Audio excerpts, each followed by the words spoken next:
विद्यार्थ्यांचं स्वागत अजून एकदा. आपलं जे प्रकरण सुरू आहे रासायनिक अभिक्रिया आणि समीकरणे, याच्यामध्ये जो पुढचा जो भाग आहे त्याच्या पुढचा आपल्याला भाग जो आपल्याला पाहायचा आहे त्याच्यामध्ये आपल्याला पाहायचं की रासायनिक समीकरणे ही कशी तयार होतात, त्याची गरज काय, रासायनिक समीकरण लिहित असताना आपल्याला कशा कशाची गरज आहे आणि ते लिहित असताना आपल्याला काय करणं गरजेचं आहे आणि रासायनिक समीकरण म्हणजे काय हे जे आहे ते या तासामध्ये पाहणार आहोत. त्याच्यानंतर रासायनिक समीकरणांचे लेखन आपल्याला कशा पद्धतीने करायचंय, एखादी रासायनिक अभिक्रिया लिहित असताना त्याचे काही नियम आहेत, त्या नियमांचा आपल्याला आधार घ्यायचा आहे. कारण का ते जर नियम तिथं लागू केले नाहीत आपण तर त्या रासायनिक अभिक्रियेला काहीच त्याचा अर्थ राहत नाही. त्याच्यामुळे आपल्याला त्याचा आधार घ्यायचा आहे. याच्या अगोदर आपण पाहिलेलं होतं की रासायनिक अभिक्रिया याच्यामध्ये वेगवेगळ्या रासायनिक अभिक्रिया आपल्याला दिलेल्या होत्या, ते ओळखायच्या होत्या. जो बदल आहे तो रासायनिक बदल आहे की भौतिक बदल आहे, त्याच्यासाठी आपल्याला 8 ते 9 गोष्टी आपल्याला दिलेल्या होत्या. त्याच्यानंतर विद्यार्थ्यांना करायला कृती दिलेली होती, एक 5 कृती तुम्हाला त्याच्यामध्ये दिलेली होती. त्याच्यामध्ये रासायनिक अभिक्रियांचे जे प्रकार आहेत ते पण थोडेफार समाविष्ट त्याच्यामध्ये केलेले होते. आपल्याला ती चर्चा करायची नाहीये, फक्त आपल्याला सुरुवात करायची रासायनिक समीकरणे. तर रासायनिक समीकरणे हा जो भाग आहे तो घेत असताना आपल्याला पहिल्या भागातला काही घटक आपल्याला इथं वापर करायचा. म्हणजे विद्यार्थ्यांना एक कृती दिलेली होती करायला, त्याच्यामध्ये एक कृती अशी होती की जस्ताची पूड आपण ह्याच्यामध्ये टाकलेली होती, कॉपर सल्फेटच्या द्रावणामध्ये टाकलेली होती. आणि त्याच्यानंतर तयार होणारे जे घटक आहेत ते म्हणजेच झिंक सल्फेट आणि कॉपर. तर ही जी गोष्ट आहे ती आपल्याला तीच कृती आपण इथं आठवूया. ती जर रासायनिक अभिक्रिया जर लिहायची जर झाली असती तर आपण अशी लिहिली असती. काय लिहिलं असतं, जस्त पूड अधिक कॉपर सल्फेट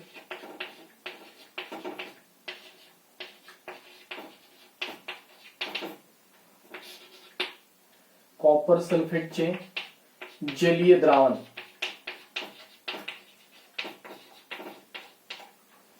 जस्ताची पूड आणि कॉपर सल्फेटचं जलीय द्रावण या दोन ह्याच्यामध्ये अभिक्रिया होती. आणि त्याच्यामध्ये तयार होणारे जे घटक होते ते झिंक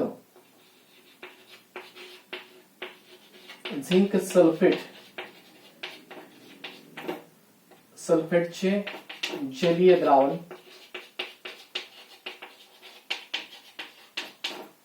आणि कॉपर. तर अशा प्रकारची जी 2 नंबरची जी कृती होती विद्यार्थ्यांना दिलेली, आपल्या पहिल्या 5 कृती जी आपण मागच्या तासाला दिलेल्या होत्या त्याच्यामध्ये दिलेलं होतं. तर आता हे जे सगळं जे आहे ते आपण अक्षरे लिखाण केलं. ही रासायनिक अभिक्रिया जी मांडली ती आपण अक्षरे लिहिली. हे जे आहे सगळी मांडणी ती अक्षरी आहे. त्यांनी सांगितल्याप्रमाणे शाब्दिक समीकरण आहे. हे जे सगळं समीकरण आहे ते शाब्दिक समीकरण आहे. तर आता आपल्याला काय करायचं माहितीये का, ते संक्षिप्त स्वरूपामध्ये रेणसूत्रांच्या साह्याने आपल्याला त्याची मांडणी करायची. आणि ते करण्यासाठी आपल्याला आता हेच समीकरण जर आपल्याला लिहायचं जर झालं असतं तर आपण कसं लिहिलं असतं बघा. त्याच्यामध्ये झिंक पूड म्हणजे ZN अधिक कॉपर सल्फेट म्हणजे CuSO4 आणि त्यांची रासायनिक अभिक्रियामध्ये झिंक सल्फेट ZnSO4 आणि त्याचबरोबर तांबे म्हणजे कॉपर. तर अशा स्वरूपामध्ये ती रासायनिक अभिक्रिया लिहिली असती. आणि ही जे आहे हे रासायनिक समीकरण जे आहे ते आपण त्यांच्या रेणुसूत्रांच्या आधारे, त्यांच्या मूलद्रव्यांच्या संज्ञांच्या आधारे त्याचा इथं वापर केलेला आहे आणि ते आपण लिहिलं इथं. तर रासायनिक समीकरण लिहित असताना असे शाब्दिक समीकरणाचा वापर न करता आपल्याला याच्यामध्ये जी अभिक्रिया कारके आहेत, आता इथं जस्त आणि कॉपर सल्फेट हे अभिक्रिया कारके आहेत, म्हणजे त्या 2 पदार्थांवरती रासायनिक अभिक्रिया घडणार आहे. कॉपर सल्फेट हे निळ्या रंगाचं एक द्रावण असणारे जलीय द्रावण असणार आहे आणि त्याचबरोबर जस्ताची पूड आहे आणि दोघांची रासायनिक अभिक्रिया घडते. आणि झिंक सल्फेट आणि त्याचबरोबर तांबे जो आहे हा धातू जो आहे तो वेगळा होतो. तर हे जे आहे ते रासायनिक समीकरणाच्या माध्यमातून आपल्याला तसं लिहायचंय. तर आपल्याला काय करायचंय, तर आता याच्यामध्ये काय घडतं की जस्तची पूड काय करतो, तर कॉपर सल्फेट, इथं जो कॉपर सल्फेट आहे तर कॉपर सल्फेट मध्ये जो असणारा जो काही कॉपरचा आयन आणि सल्फेटचे आयन ते ते जे आयन आहे धन आयन आणि ऋण आयन, हे जे धन आयन आणि ऋण आयन, कॉपरचे 2 प्लस आयन धन आयन आणि सल्फेटचे वजा 2 म्हणजे मायनस आयन, तर ह्यांची याच्याबरोबर रासायनिक अभिक्रिया घडते. म्हणजे होतं काय माहितीये का, त्या स्थितीमध्ये कॉपर सल्फेट मध्ये असणारा जो आयनिक बंध आहे तो विभाजन होते, त्याचा तो मोडला जातो आणि नवीन बंध त्याच्यामध्ये तयार होतो. आणि त्याच्यानंतर तयार होणारा जो पदार्थ आहे तो असेल झिंक सल्फेट आणि कॉपर. म्हणजे सांगायचा मुद्दा एवढाच आहे की त्याच्यामध्ये रासायनिक अभिक्रिया घडत असताना काय होतं, पहिले जे बंध असतात मग आयनिक बंध असो किंवा सहसंयोजी बंध असो, ते बंध मोकळे होतात, मोडतात, तुटतात आणि नवीन बंध तयार होतात. आणि नवीन बंध तयार झाल्यानंतर नवीन पदार्थ तयार होतो. नवीन पदार्थांचे गुणधर्म आणि यांचे गुणधर्म यांचं जे काही रासायनिक गुणधर्म जे आहेत ते कम्प्लीट वेगळे आहेत. त्यांचे कॉम्पोजिशन आहे, त्यांचं संघटन जे आहे ते कम्प्लीट वेगळं असतं. तर हेच ह्याच्यामध्ये सांगितलेलं आहे. तर रासायनिक समीकरणे जी आहेत हे अशा स्वरूपामध्ये रेणूसूत्रांच्या आधारे त्यांच्यामध्ये असणाऱ्या अणूंची रेणूंची संख्या योग्यरित्या लिहून आपल्याला त्याची मांडणी करायची. असं शाब्दिक समीकरण लिहून चालणार नाही आणि ते आपल्याला करायचं. मग ते करत असताना रासायनिक समीकरणांचं लेखन कसं करायचं, रासायनिक समीकरण लिहित असताना लिहायचं कसं, तर ते जे नियम आहेत ते आपल्याला त्याच्यामध्ये पाहायचे. त्याच्यामध्ये काय काय सांगितलेले ते आपण पाहतो बघा. पान नंबर त्यांनी 32 वरती रासायनिक समीकरणाचे लेखन हा एक मुद्दा त्याच्यामध्ये दिलेला आहे. त्याचे 6 नियम दिले. आता आपल्याला एक एक करून लिहायचंय. हा पहिला नियम असेल रासायनिक समीकरणांचे लेखन. हा आपला मुद्दा झालेला होता, आता हा चालू आहे की रासायनिक समीकरणाचं लेखन करत असताना आपल्याला काय करायचंय, तर आपल्याला असं करायचंय की रासायनिक अभिक्रियेमध्ये भाग घेणारे काही 2 पेक्षा जास्त घटक असतील, घटकाचा अर्थ पदार्थ असतील, मग तो मूलद्रव्य असू द्या किंवा संयुग असू द्या, तर तो आपल्याला काय करायचंय, त्यांना आपण अभिक्रियाकारके म्हणतो असं.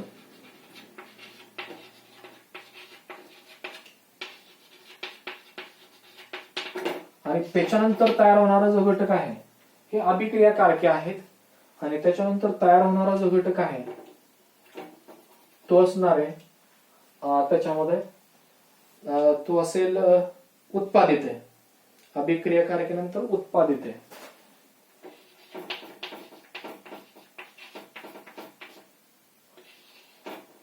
तर होतं काय माहितीये का, रासायनिक अभिक्रिया लिहित असताना पहिला नियम काय आपला लिहायचा आहे, तर अभिक्रियाकारके ही नेहमी रासायनिक समीकरणाच्या डाव्या बाजूला लिहायची आहेत.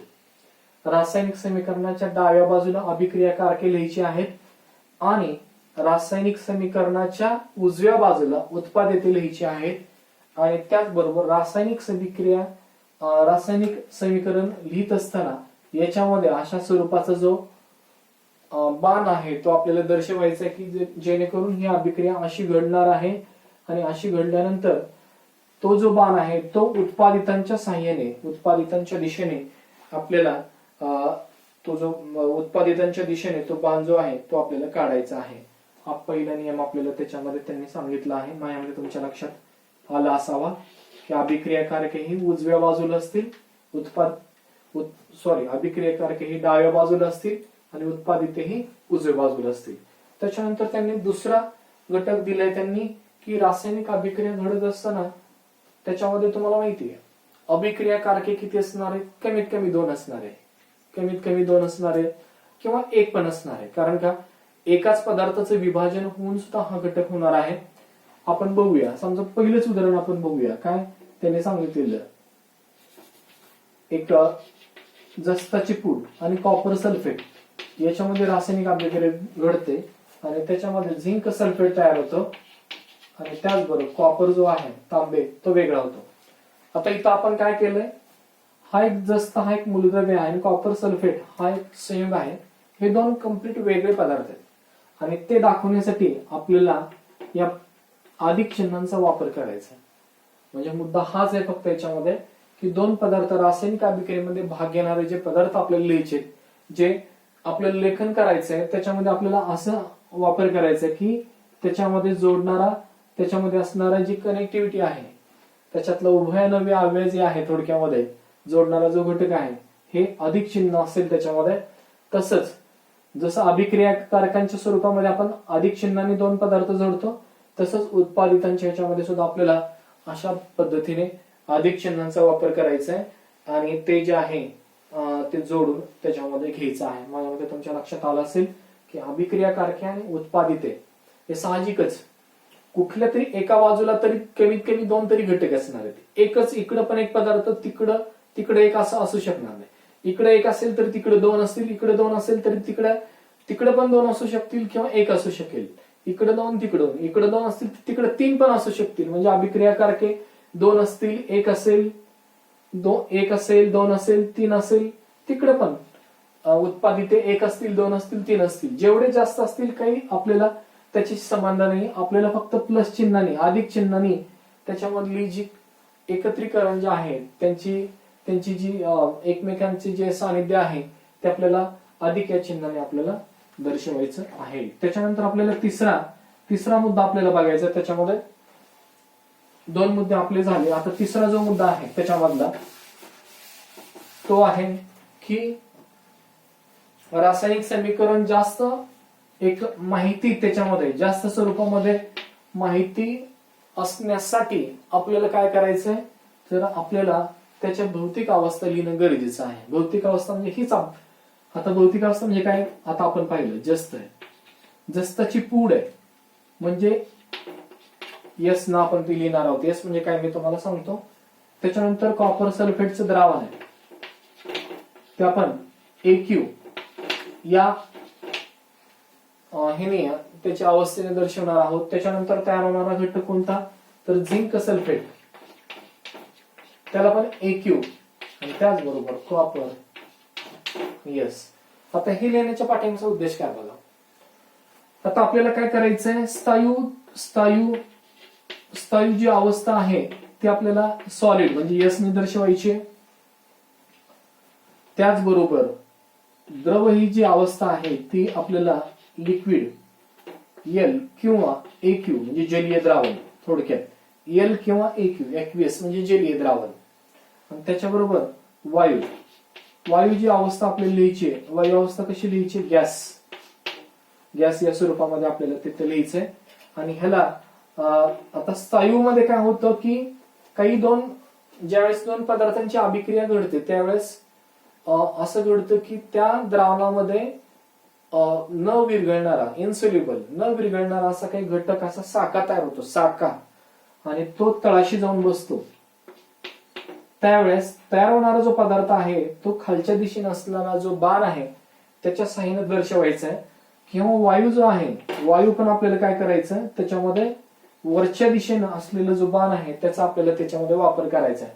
समजा एखादी अभिक्रिया आहे, इथं मी अभिक्रिया लिहितो, कॅल्शियम कार्बोनेट आहे, बरोबर. तो स्थायू स्वरूपामध्ये आहे, त्याला आपण उष्णता दिली, आपल्याला बघायचं आहे याच्यामध्ये आपल्याला लिहायचंच आहे त्या गोष्टी पुढच्या टप्प्यामध्ये. उष्णता दिल्यानंतर तयार होणारा पदार्थ CaO हा सॉलिड आहे म्हणजे स्थायू आहे, आणि कार्बन डायऑक्साईड हा वायू आहे. तर कार्बन डायऑक्साईडच्या पुढं मी असा बाण दाखवलाय. याचा अर्थ हा जो घटक आहे तयार होणारा, हा जो पदार्थ आहे, कंपाऊंड संयुग जो आहे तो हा वायू आहे, आणि तो वरच्या दिशेने, तो हवेपेक्षा हलका आहे, तो वरती जाणार आहे. तर अशा स्वरूपाचं आपल्याला ती रासायनिक अभिक्रिया, त्यांची भौतिक अवस्था काय आहे, त्याच्यामध्ये कोणकोण द्रव, वायू, स्थायू याची सगळी जी माहिती आहे ती आपल्याला याच्यामध्ये पाहायला मिळेल. त्याचबरोबर वायू जर असेल तर आपल्याला वरच्या दिशेने असलेला बाण, आणि जर साका असेल तर आपल्याला खालच्या दिशेने असलेला जो बाण आहे त्याचा आपल्याला त्याच्यामध्ये वापर करायचा आहे. माझ्यामध्ये तुमच्या लक्षात आलं असेल की ती रासायनिक अभिक्रिया जास्त प्रभावशाली, जास्त माहितीपूर्वक, त्याच्यामध्ये भरपूर गोष्टी त्याच्यामध्ये समाविष्ट असताना हे जे करायचं जर असेल तर आपल्याला या गोष्टींचा वापर करायचा आहे. म्हणजे त्यांची अवस्था कोणती आहे, स्थायू, द्रव आणि वायू, आणि त्याच्यासाठी तिथं लिहित बसायचं नाही, हे संक्षिप्त स्वरूपामध्ये आपल्याला लिहायचं. यस AQ, SAQ, वर खालच्या दिशेने बाण, वरच्या दिशेने बाण. लगेच आपण समजू शकतो खालच्या दिशेने बाण म्हणजे साका तयार होतो, त्याचा प्रेसिपिटेशन म्हणतो आपण त्याला. आणि त्याचबरोबर वरच्या दिशेने बाण म्हणजे तो वायू आहे, तो हवेमध्ये वरती निघून जाणार आहे किंवा रिलीज होणार आहे किंवा आपण त्याला कॅच करणार आहोत त्याच्या भांड्यामध्ये. तर अशा स्वरूपाची माहिती जी आहे ती त्याच्यामध्ये असणार आहे. त्याच्यानंतर चौथा जो भाग आहे तर त्याच्यामध्ये त्यांनी काय सांगितलंय बघा, त्यांनी विचार केलाय उष्णतेचा. चौथ्या भागामध्ये काय केलंय तर काही रासायनिक अभिक्रिया ज्या आहेत त्या उष्णता दिल्याशिवाय होत नाहीत. आता काय घडतं बघा, तर त्यांनी चौथ्याच्या मध्ये काय उष्णतेचा विचार केलाय. उष्णता देणे आणि घेणे. आणि देणे आणि घेण्यासाठी काय केलं बघा, समजा एखादी अभिक्रिया आहे, आता सांगितलं कॅल्शियम कार्बोनेट आहे आणि त्याला उष्णता दिल्याशिवाय ही रासायनिक अभिक्रिया घडत नाही. उष्णता देणे म्हणजे जो आपण बाण दर्शवणार आहोत उत्पादितांच्या दिशेने, त्याच्या वरच्या बाजूला असा त्रिकोण काढायचा. त्रिकोण याचा अर्थ असा झाला की त्याला उष्णता दिली. आणि त्याच्यानंतर तयार होणारे घटक आपण मागाशी पाहिलं, CaO हा पण स्थायू आहे, हा पण स्थायू आहे. आणि त्याच्यानंतर कार्बन डायऑक्साईड हा जो वायू आहे तो त्याच्यातून बाहेर पडणार आहे. तर अशा प्रकारे आपण उष्णता दिल्यानंतर याचा वापर करायचा आहे. त्याचबरोबर उष्णता बाहेर पडल्यानंतर काही दोन पदार्थ एकत्र येतात आणि उष्णता ही बाहेर टाकली जाते. आता त्याच्यासाठी मागाचंच उदाहरण आपण बघूया.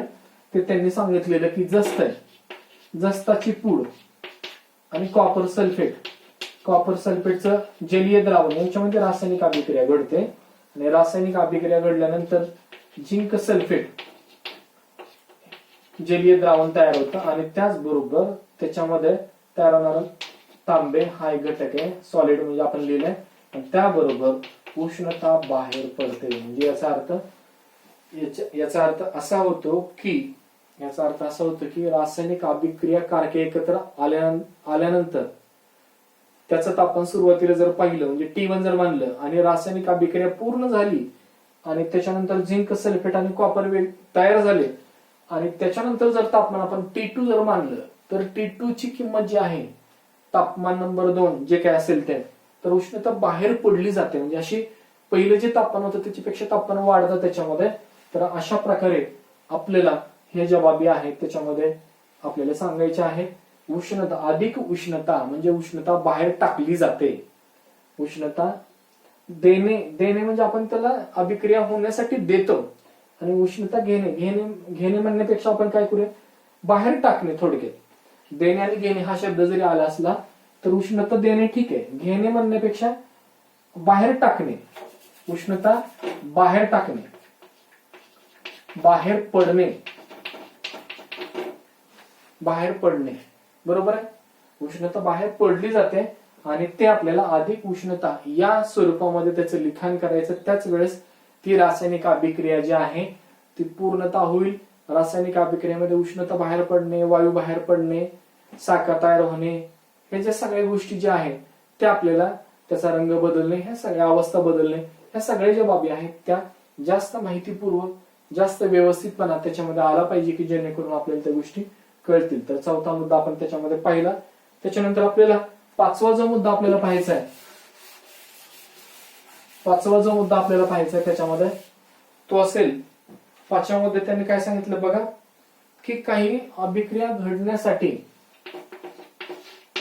एक ठराविक कंडिशन्स असतात, ठराविक स्थिती असते की एखादी रासायनिक अभिक्रिया घडण्यासाठी काहीतरी त्याच्या अटी असतात म्हणजे तापमानाची गरज असते, त्याच्यावरती दाब असतो म्हणजे प्रेशर असतं, त्याच्यानंतर त्याचं तापमान किती असतं, काही उत्प्रेरक असतात, उत्प्रेरकांचा समावेश असतो. उत्प्रेरक असतील तरच रासायनिक अभिक्रिया घडतात, तापमान असेल तरच रासायनिक अभिक्रिया घडतात, दाब असेल तरच रासायनिक अभिक्रिया घडतात. तर त्याचा सुद्धा उल्लेख करणं जे आहे ते गरजेचं आहे.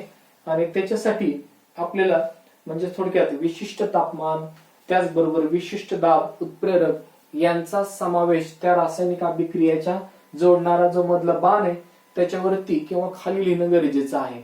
एक उदाहरण बघू आपण. त्यांनी दिलेलं वनस्पती तेल आणि हायड्रोजन. वनस्पती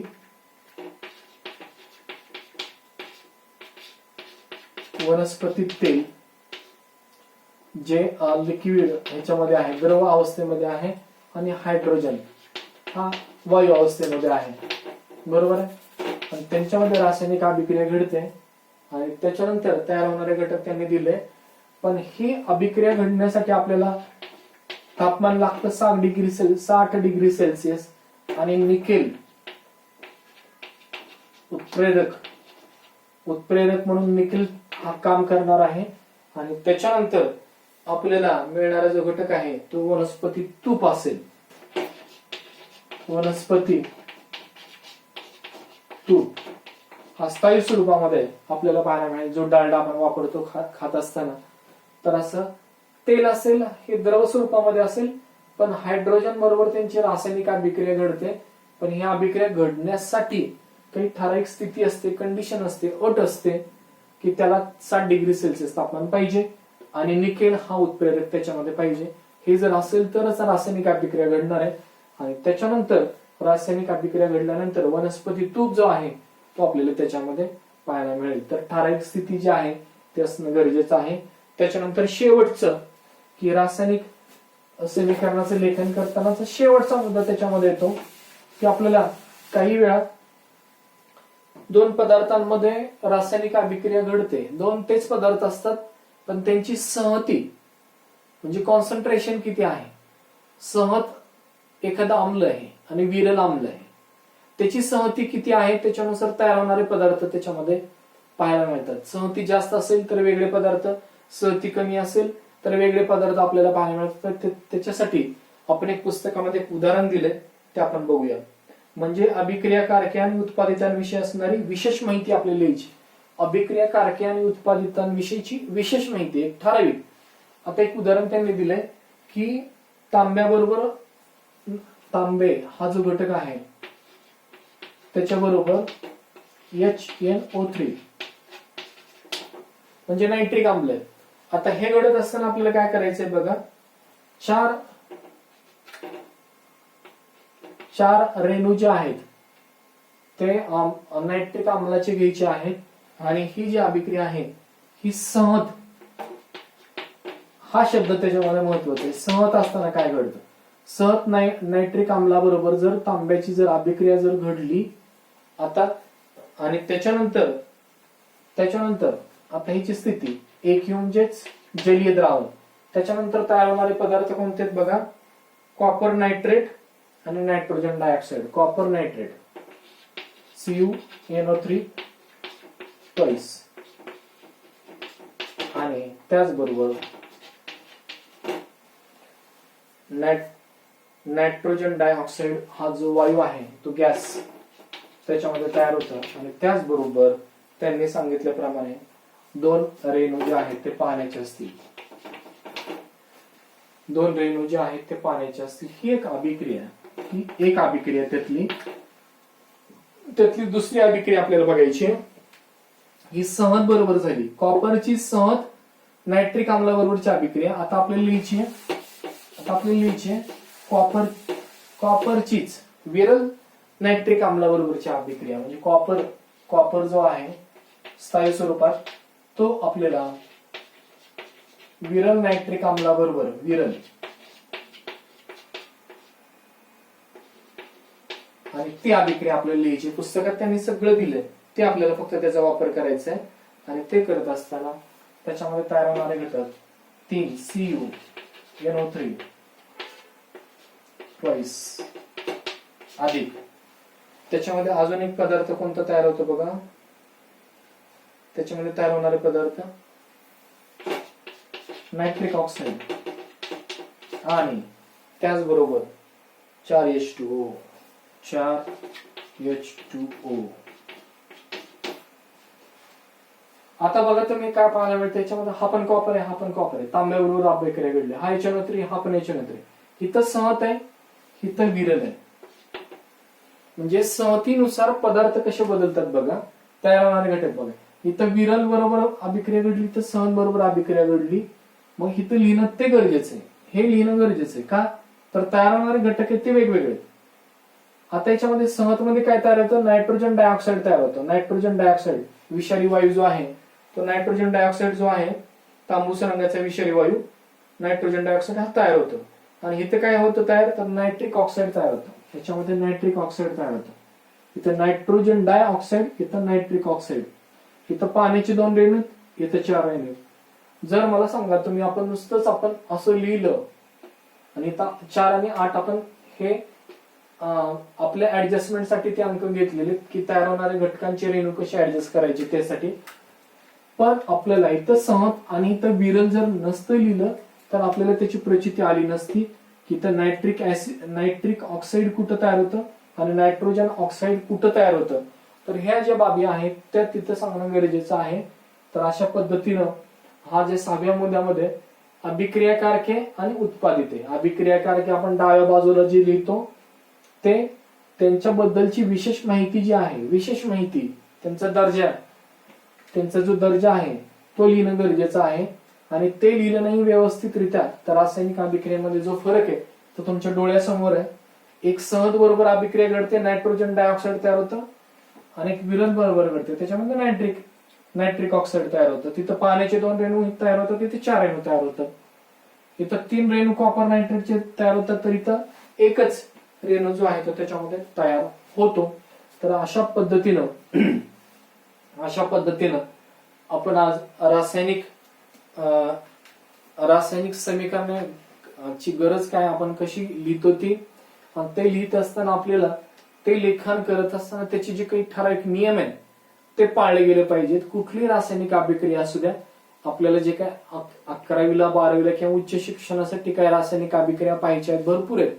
रसायनशास्त्र म्हणजे केमिस्ट्री या विषयामध्ये ते करत असताना हे जे नियम आहेत ते आपल्याला पाळण्यास गरज आहे. जसं आपण आपलं वाहन चालवत असताना आपण नियमांचं पालन करतो, बरोबर आहे, नियमांचं पालन करतो. त्या नियमांचं जर पालन केलं नाही, इंडिकेटरचा वापर केला नाही, ब्रेकचा वापर केला नाही, इशारे दिले नाहीत योग्य त्या पद्धतीचे, वेगाची मर्यादा राखली नाही, तर जशा पद्धतीचे अपघात घडतात. तर अशा पद्धतीने सुद्धा इथं देखील वेगवेगळे पदार्थ जे आहेत त्याची जी निर्मिती आहे ती वेगळीच होऊ शकते, आपल्याला त्याचा अंदाज येणार नाही. आज आपण इथंच थांबूया. याच्यानंतर पुढच्या तासामध्ये रासायनिक अभिक्रिया संतुलित कशा करायच्या हा जो भाग आहे तो आपण पाहणार आहोत.